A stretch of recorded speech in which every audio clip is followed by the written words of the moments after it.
எல்லாருக்கும் வணக்கம். இன்றைக்கி காலேஜ் குக்கிங் சீரீஸில் ஒரு ஃபுல் கோர்ஸ் மீல் இன்ஸ்டா பாட்டில் எப்படி பண்ணுறது தான் பார்க்க போகிறோம். அதுக்கு 1 கப் ரைஸ், அப்புறம் 1/2 கப் மூங் தால், அப்புறம் பொட்டேட்டோஸ் எடுத்துக்கிட்டோம். இன்றைக்கி பிப் மெத்தடில் ஒரு ஆளுக்கு தேவையான சாப்பாடு தான் பண்ண போகிறோம். ஸோ அது சொல்லி கொடுத்துட்டா அவனுக்கும் ஈஸியாக இருக்கும், அங்கே காலேஜில் போய் வச்சுக்கிறதுக்கு. ஈவினிங் வந்தாலும் ஒரே பாட்டில் எல்லாத்தையும் முடிச்சிடலாம் அப்படின்ட்டு. அதுக்கு வந்து முதல்ல 1 கப் ரைஸை தண்ணியில் சோக் பண்ணி வாஷ் பண்ணிவிட்டு 1 கப்பு ரைஸுக்கு 1½ கப்ஸ் தண்ணி ஊற்றிக்கணும். அதை வந்து அந்த இன்ஸ்டாபாட் பாத்திரத்திலே பண்ணணும். பெரிய இன்ஸ்டாபாட்டுக்கெலாம் உள்ள பிப் வெசல் விற்கிது, அதெல்லாம் வாங்கலை. அதுவும் இல்லாமல் அது எக்ஸ்ட்ரா பாத்திரம், இவனும் எப்படி இதை யூஸ் பண்ண போகிறான்னு தெரில. அதனால் இந்த சின்ன கப்பை நாங்கள் யூஸ் பண்ணோம். அந்த ரைஸையும் பருப்பையும் செப்பரேட் பண்ணுறதுக்கு அந்த சின்ன கப்பை வச்சுட்டு அது மேலே வைக்கணும். நான் அதை சொல்கிறதுக்கு முன்னாடி அவன் அப்படி உள்ளே ஊற்றுறதுக்கு போயிட்டான். ஏன்னா இதான் ஃபர்ஸ்ட் டைம் அவன் பிப்பில் பண்ணுறது. அதுக்கப்புறம் அதை எக்ஸ்பிளைன் பண்ணிவிட்டு அந்த பருப்பையும் வாஷ் பண்ணிவிட்டு அது 1/2 கப்புக்கு 1 கப் தண்ணி ஊற்றி அதை வந்து அந்த அந்த சின்ன கப் வச்சோம் இல்லையா, அது மேலே வைக்கணும். அதுக்கப்புறம் பொட்டேட்டோஸை வந்து ஹாஃபாக கட் பண்ணிக்கிட்டோம். கட் பண்ணிவிட்டு அதை வந்து அந்த பருப்பு மேலே வச்சோம். ஸோ இதுக்கு வந்து ஸ்பைசஸ் எதுவும் ஆட் பண்ணல. காய் தனியாக சாட்டே பண்ணுறப்ப அப்புறம் பருப்புக்கு தாளிக்கிறப்ப அதை பண்ணிக்கலாம் அப்படின்னு சொல்லிவிட்டு அதெல்லாம் விட்டுட்டோம். ஸோ அந்த பொட்டேட்டோஸை கட் பண்ணிவிட்டு அந்த பருப்பு மேலே வச்சுட்டு நம்ம இன்ஸ்டா பாட்டில் வச்சுட்டா வேலை முடிஞ்சது, எல்லாமே ரெடி ஆகிடும். ஸோ இது ஃபஸ்ட் டைமாக ட்ரை பண்ணுறதால எப்படி வருதுன்னு பார்த்துக்கிட்டோம். ஆனால் நல்லா தான் வந்தது. அப்புறம் அந்த கட் பண்ண பொட்டேட்டோஸை வந்து அந்த பவுல்லையே அப்படியே ஸ்ப்ரெட் பண்ணி வைக்க சொன்னேன். அது வந்து மேலே இருக்கிற அந்த லிட்டில் தொட்டுறக்கூடாது. தொட்டுச்சுன்னா அந்த ஸ்டீம் போகிறத வந்து அது ஸ்டாப் பண்ணிவிடும். அது வந்து சேஃப் கிடையாது. ஸோ அதனால் எவ்வளோ வைக்க முடிஞ்சதோ அது மாதிரி வச்சு பார்த்தோம். கரெக்டாக ஃபிட் ஆச்சு. அது அப்படியே இன்ஸ்டா பாட்டில் எப்பயும் பண்ணுற மாதிரி ப்ரெஷர் குக் பண்ணிட்டோம். 5 மினிட்ஸ். உங்களுக்கு இன்ஸ்டா பாட்டில் என்ன செட்டிங்கோ அதை வச்சுக்கலாம். இது அப்படியே ஒரு என்டையர் மீல், ஒரு ஃபுல் கோர்ஸ் மீல் தான். ரொம்ப ஈஸியாகவும் இருந்தது அவனுக்கும் ரொம்ப பிடிச்சிருந்தது. வந்து 5 மினிட்ஸ் ஹையில் செட் பண்ணோம். இந்த செட்டிங்குமே இன்னும் பழகிட்டே இருக்கிறான். ஸோ திரும்ப திரும்ப நான் சொல்லி கொடுத்துட்டே இருக்கிறேன். இதில் சூப் ஆப்ஷன் கூட ரொம்ப நல்லா இருந்தது. ஒரு நாள் சூப் ட்ரை பண்ணோம். அந்த ரெசிபி நான் போடுறேன். ப்ரெஷர் போகிற வரை வெயிட் பண்ணி தான் ஓப்பன் பண்ணோம். அவனுக்கு இன்னும் அந்த ப்ரெஷரை வந்து ரிலீஸ் பண்ணுறதுக்கு கொஞ்சம் பயப்படுறான். ஸோ அதுவும் நல்லது தான். ஸோ ரிலீஸ் பண்ணி பார்த்தப்போ நல்லாவே எல்லாமே வெந்திருந்தது. ஸோ இந்த டைமர் செட் வந்து கரெக்டாக இருக்கும்.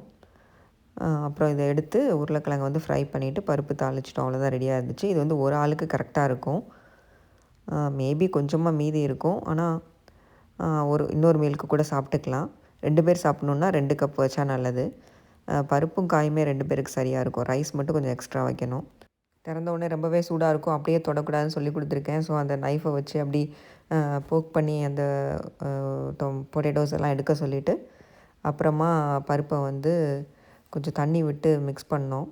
நெக்ஸ்ட் டைம் கொஞ்சம் தண்ணி ஜாஸ்தி ஊற்றணும்னு நினைக்கிறேன். இந்த தடவை தண்ணி கம்மியாக இருக்குது. அதையுமே ஒரு சின்ன டிப்பு நோட் பண்ணி சொல்லி கொடுத்துருக்கோம்.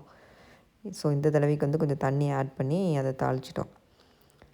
ஸோ இது வந்து ரொம்ப ஈஸியாக பண்ணிடலாம். 30 மினிட்ஸில் எல்லாமே முடிஞ்சிடும். அதனால் அதுவுமே அவனையே தான் மிக்ஸ் பண்ண சொல்லி கொடுத்தேன். ஏன்னா அங்கே போய் அவன் தான் எல்லாத்தையும் எடுப்பான். ஸோ அந்த பவுல் எடுக்கிறது வந்து கொஞ்சம் கஷ்டமாக இருந்துச்சு. அதுவுமே ஒரு நைஃப் வச்சு தான் எடுத்தோம்.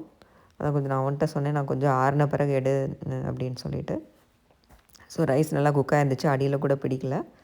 அப்புறமா பொட்டேட்டோ ஸ்கின்னோட போடணுன்னா போடலாம், இல்லைனா பீல் பண்ணிவிட்டு எடுக்கலாம். அதை நான் சூடாக இருந்துச்சுன்னு சொன்னேன் இல்லையா, அதனால் தண்ணியில் போட்டு அதை பீல் பண்ண சொல்லி கொடுத்தேன். இந்த எல்லா ஸ்டெப்பும் இந்த மாதிரி பீல் பண்ணுறது, கட் பண்ணுறது எல்லாமே அவங்களே பண்ண வைக்கிறது நல்லது. ஏன்னா காலேஜில் போய் அவங்க தான் பண்ண போகிறாங்க. நம்ம எல்லாத்தையும் பீல் பண்ணி கட் பண்ணி வச்சு அவங்க வந்து சாட்டை மட்டும் பண்ணி எடுக்கிறதால யூஸ் இல்லை. ஸோ இதுக்கு ஆனியன் எல்லாம் போடல. முதல்ல பருப்புக்கு தாளித்தோம். அது வந்து நார்மலாக தாளிக்கிறது தான். கடுகு, கொஞ்சம் சீரகம், உளுந்தம்பருப்பு போட்டு தாளிச்சிட்டு ஒரு 2 வத்தல் போட்டுட்டு பருப்பில் ஊற்றிட வேண்டியதுதான். அது ஈஸியான அந்த தாளிப்பு தான். இன்னும் அந்த ஃப்ளேம் கண்ட்ரோல் பண்ணுறது அதெல்லாம் வரமாட்டேங்குது. அதுதான் சொல்லி கொடுத்துட்ருக்கேன். நான் வந்து ஒன்றில் தான் ஃபோக்கஸ் பண்ண முடியுது. ஸோ பேனில் ஏதாவது சாட்டே பண்ணிகிட்டு இருந்தால் அந்த ஃப்ளேம் வந்து கம்மி பண்ணணும், ஜாஸ்தி பண்ணணும் அப்படிங்கிறது தெரிய மாட்டேங்குது. பட் அதுவும் ஒரு சின்ன சின்ன ஸ்டெப் தானே. அது இப்போ தான் கற்றுக்கிட்டே இருக்காப்புல. அதுவும் கற்றுக்கிட்டா ஈஸியாகிடும். இதில் கொஞ்சமாக பெருங்காய பொடி சேர்த்துக்கலாம். நாங்கள் இன்றைக்கி போடுறதுக்கு மறந்துட்டோம் அந்த பருப்பில். அதுவும் ஒரு நல்ல ஃப்ளேவராக இருக்கும். கேஸ் இஷ்யூஸ்லாம் வராது. ஸோ அந்த பெருங்காயம் நான் கொடுத்து அனுப்ப போகிறேன். ஸோ அது கண்டிப்பாக போட்டுப்பான் அவன். ஸோ இப்போ வத்தலையும் போட்டாச்சு. போட்டுட்டு அந்த பருப்பில் ஊற்றிடாச்சு, அவ்வளோதான். இப்போ அதே பேனில் தான் உருளைக்கிழங்கு தாளிக்க போகிறோம். ஸோ தட் அவங்களுக்கு அங்கே வாஷ் பண்ணுறதுக்கு பாத்திரம் கம்மியாக இருக்கும். 1 டீஸ்பூன் ஆயில் ஊற்றிட்டு நார்மல் தாளிப்பு தான். கடுகு, உளுந்தம்பருப்பு, சீரகம், கொஞ்சம் சோம்பு போட்டோம், ஃப்ளேவர் நல்லாயிருக்கும். அதனால் போட்டுட்டு அந்த கட் பண்ணி வச்ச கார்லிக் பீசஸ் போட்டுக்கலாம். வீட்டில் கருவேப்பிலை இருந்துச்சு, அதனால் போட்டேன்.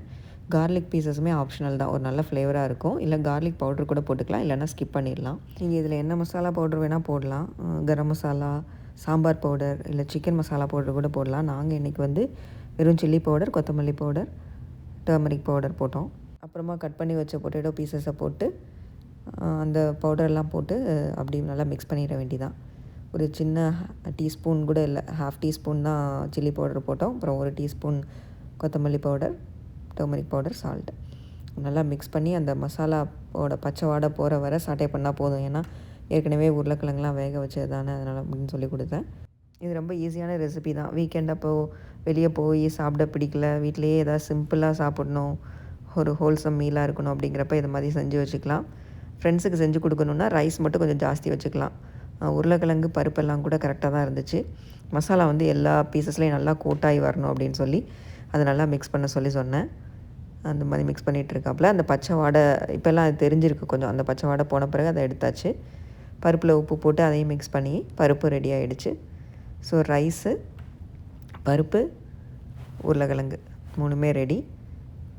இன்றைக்கி வந்து நாங்கள் ட்ரையல் பண்ணி பார்த்ததால் 1 கப் ரைஸ் வச்சோம். இது எல்லாேருக்கும் கரெக்டாக இருக்காது. 2 பேருக்கு காலேஜில் சாப்பிட கரெக்டாக இருக்கும். ஒரு ஆளுக்குன்னா கொஞ்சமாக ரைஸ் மட்டும் மீதி இருக்கும். பருப்பு, உருளைக்கிழங்கு கண்டிப்பாக மீதி இருக்கும். ஸோ அவன்கிட்ட சொல்லியிருக்கேன், ஃப்ரெண்ட்ஸ் சாப்பிட்றாங்கன்னா ரைஸ் கொஞ்சம் ஜாஸ்தி வச்சுக்க சொல்லி. தேங்க்ஸ் ஃபார் வாட்சிங். இந்த வீடியோ உங்களுக்கு எல்லாம் பிடிச்சிருக்குன்னு நினைக்கிறேன். உங்கள் சப்போர்ட்க்கு ரொம்ப தேங்க்ஸ். உங்களுக்கு இந்த வீடியோ பிடிச்சிருந்ததுன்னா சப்ஸ்கிரைப் பண்ணுங்கள், ஷேர் பண்ணுங்கள். உங்கள் ஃப்ரெண்ட்ஸ் கூட எல்லாம் ஷேர் பண்ணிக்கோங்க. உங்கள் பசங்க காலேஜ் போகிறாங்கன்னா அவங்கக்கிட்ட கூட ஷேர் பண்ணுங்கள். தேங்க்யூ.